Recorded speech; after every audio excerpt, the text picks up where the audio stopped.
दिलेलं काही आमचं काढून घेऊ शकत नाही। जे दिलेलं ओवाळणी आहे ती तुमची आहे आणि ती तुमच्याकडेच राहणार आहे।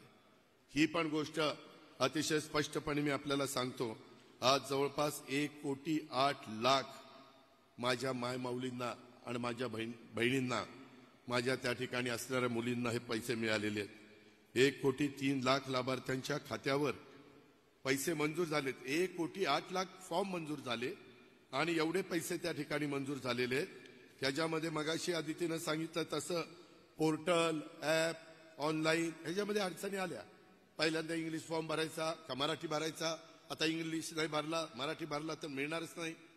आम्ही तुम्हाला मदत करण्याच्या करता, देण्याच्या करता, माझ्या माय माऊलींना त्या ठिकाणी त्यांना सबल करण्याच्या करता ह्या योजना घेतल्यात।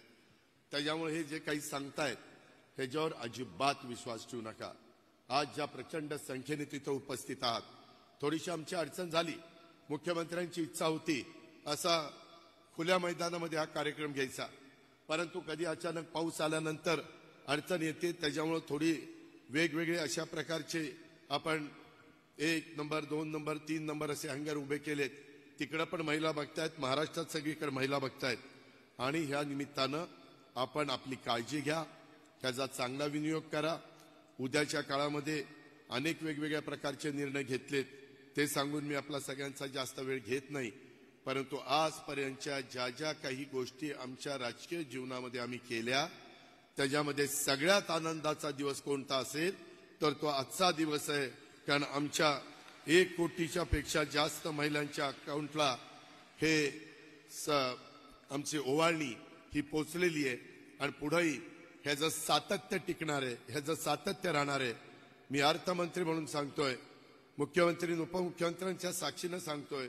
त्याच्यामुळं दुसरी कुठलीही भावना मनामध्ये आणू नका, ही मात्र तुम्हाला आग्रहाची, नम्रतेची, कळकळीची विनंती। परंतु तुम्हाला सगळ्यांनाच माहिती आहे की आपण नेहमी खरं बोलत असतो।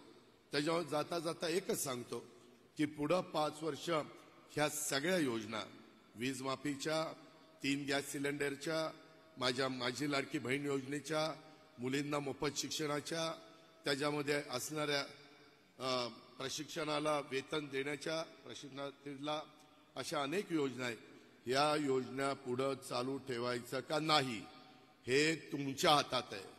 तुम्ही म्हणाल कसं, तर ते असं की पुढे ज्यावेळेस निवडणुका लागतील त्यावेळेस महायुती, त्याच्यामध्ये धनुष्यबाण, कमळ आणि घड्याळ, एवढं लक्षात ठेवा। पुढे कायम 5 वर्ष या योजना चालू राहतील। कोणाला वाटेल अरे ह्यांनी राजकारण नाही आणलं, राजकारण नाही आणलं, खरं ते सांगितलं, उगेच काहीतरी वेगवेगळ्या पद्धतीनं बोलू नका। त्यामुळं ह्या सगळ्या गोष्टीचा विचार करा आणि एक चांगल्या प्रकारे राज्याच्या मुख्यमंत्र्यांच्या नेतृत्वाखाली जे सरकार पुढे चाललेलं आहे, जे सरकार विकासाचं काम करत आहे, आज केंद्र सरकारमध्ये आपल्या विचाराचं सगळे लोक आलेले आहेत। आज आपल्या पुणे शहराचे प्रतिनिधी आपले मुरलीधर